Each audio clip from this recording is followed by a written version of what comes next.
తరువాత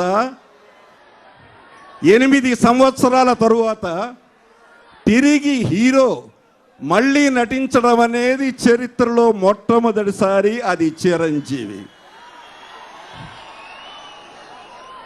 ఇది చరిత్ర.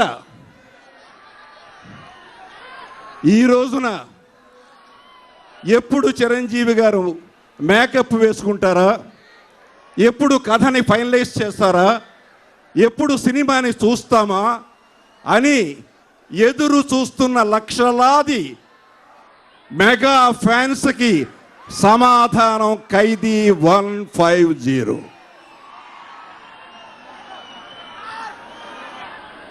నిజంగా కేవలం కృషితో పైకొచ్చిన వ్యక్తి, పట్టుదలతో పైకొచ్చిన మనిషి. ఖైదీ సినిమా విడుదల ఎన్నాళ్ళైందో మీ అందరికీ తెలుసు.